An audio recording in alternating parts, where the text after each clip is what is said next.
आज हम जानेंगे रोम के बारे में यानी रीड ओनली मेमोरी। वैसे तो रैम और रोम दोनों ही प्राइमरी स्टोरेज डिवाइसेस हैं, यानी माइक्रो प्रोसेसर से डायरेक्टली बातें करती हैं, बट रैम वॉलेटाइल है यानी उसमें स्टोर किया गया डाटा पावर ऑफ होते ही निकल जाता है, जबकि रोम जो है वो नॉन वॉलेटाइल है, यानी हार्ड डिस्क की तरह रोम भी परमानेंटली अपने अंदर में डाटा स्टोर करके रख सकता है। तो सवाल ये है कि हार्ड डिस्क के होते हुए हमें रोम की क्या जरूरत है? जरूरत है क्योंकि रोम कंप्यूटर का फर्मवेयर है, इस वजह से बिना रोम के कंप्यूटर बूट नहीं हो सकता। बूटिंग या बूटस्ट्रैप लोडिंग कंप्यूटर के ऑन होने के प्रोसेस को कहते हैं। कंप्यूटर का ऑन होना किसी पंखे या बल्ब के ऑन होने जितना सिंपल नहीं है, लेकिन ये कॉम्प्लिकेटेड एक्टिविटी रोम की वजह से आसान हो जाती है, क्योंकि रोम एक फर्मवेयर है, यानी कि एक ऐसा प्रोग्राम या सेट ऑफ कमांड है जो कि हार्डवेयर की भाषा में लिखा गया है। सीधे सीधे कहें तो एक ऐसा प्रोग्राम जो बिना माइक्रो प्रोसेसर में गए ही रन हो सकता है। वहीं दूसरी तरफ operating system computer hard disk के software partition generally C drive में स्टोर्ड रहता है, बट हार्ड डिस्क के अंदर ये operating system as a software रहता है, यानी बाइनरी लैंग्वेज यानी 1-0 पैटर्न में स्टोर्ड रहता है, जिसका कोई मीनिंग नहीं बनता जब तक कि वो सॉफ्टवेयर यानी वो 1-0 का कॉम्बिनेशन माइक्रो प्रोसेसर के अंदर जाके प्रोसेस ना हो जाए। कंप्यूटर में केवल बिजली दे देने से कंप्यूटर ऑन नहीं होता। रियल सेंस में कंप्यूटर तभी ऑन होता है जब ये operating system and system software hard disk से निकल के प्राइमरी मेमोरी में लोड हो जाए एंड माइक्रो प्रोसेसर में जाके प्रोसेस होते रहे। आगे की कार्रवाई ऑपरेटिंग सिस्टम खुद संभाल लेता है, जो कि कंप्यूटर के हार्डवेयर एंड सॉफ्टवेयर रिसोर्सेज का मैनेजर एंड एलोकेटर है, जैसे कि कौन सा प्रोसेस लोड करना है, कौन से प्रोसेस को टर्मिनेट करना है, किस प्रोसेस को कौन सा हार्डवेयर एंड सॉफ्टवेयर रिसोर्स देना है, वगैरह वगैरह। ऑपरेटिंग सिस्टम का वो कंपोनेंट जिसमें कि ऑपरेटिंग सिस्टम के बाकी कंपोनेंट्स के लोकेशन की इंफॉर्मेशन होती है, उसे हम बूट सेक्टर कहते हैं। अगर ये बूट सेक्टर हार्ड डिस्क से निकल के माइक्रो प्रोसेसर तक पहुंच जाए और उसके अंदर रन कर जाए तो आगे का ऑपरेटिंग सिस्टम अपने आप ही चल पड़ेगा। पर सवाल ये है कि बूटस्ट्रैप लोडर हार्ड डिस्क से निकलकर माइक्रो प्रोसेसर तक आखिर पहुंचेगा कैसे?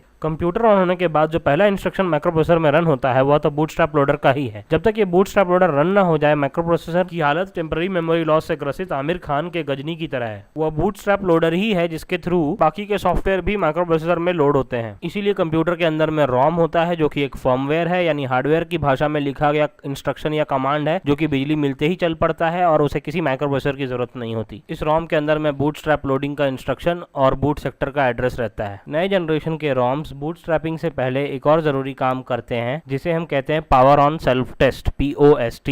ये एक टेक्निक है जिसके थ्रू मदरबोर्ड से कनेक्टेड सारे हार्डवेयर डिवाइसेस की फंक्शनैलिटी को रोम चेक करता है और ये रिपोर्ट करता है कि सब कुछ सही सलामत चल रहे हैं। अगर power on self test fail हो गया, इसका मतलब है कि कंप्यूटर में कोई बहुत ही फैटल एरर है। जब हम कंप्यूटर को रिस्टार्ट करते हैं तो रोम टाइम बचाने के लिए पावर ऑन सेल्फ टेस्ट नहीं करता है। इस तरह की बूटिंग को वार्म बूटिंग कहा जाता है, जबकि नॉर्मल केसेस में जो बूटिंग होती है उसमें पावर ऑन सेल्फ टेस्ट भी होता है और इस वजह से उसे कोल्ड बूटिंग भी कहते हैं। गौर फरमाने लायक एक और बात यह है कि रोम तो सिर्फ एक हार्डवेयर चिप है जो कि अपने अंदर में इंस्ट्रक्शंस को स्टोर करके रखा है। इस वजह से हार्डवेयर में होते हुए भी यूजर को ये इंस्ट्रक्शन सॉफ्टवेयर के फॉर्मेट में दिखाई देती हैं। इन्हीं इंस्ट्रक्शंस को हम बायोस या फिर बेसिक इनपुट आउटपुट सिस्टम भी कहते हैं। इन दिनों बायोस अपने graphical platform independent and flexible version UEFI यानी यूनिफाइड एक्सटेंसिबल फर्मवेयर इंटरफेस से रिप्लेस हो रहा है। एक और जरूरी बात, हम डिलीट या F2 जैसे बटन दबाकर बायोस के अंदर में जा सकते हैं और बायोस को प्रोग्राम कर सकते हैं ताकि सिस्टम में बायोस पासवर्ड सेट हो जाए, बूट प्रायोरिटीज को चेंज कर सकते हैं, वगैरह वगैरह। ये ऐसा हम इसलिए कर पाते हैं क्योंकि जिस चीज को हम रोम कहते हैं वो रियलिटी में रोम नहीं है, बल्कि EEPROM है, यानी electrically erasable programmable read only memory. यानी हमारे जनरेशन का जो रोम है वो प्रोग्रामेबल भी है और इलेक्ट्रिकली इरेजेबल भी है, और इस वजह से बायोस की बैटरी यानी कि रोम की बैटरी आप निकाल देते हैं तो पूरा बायोस रीसेट भी हो जाता है।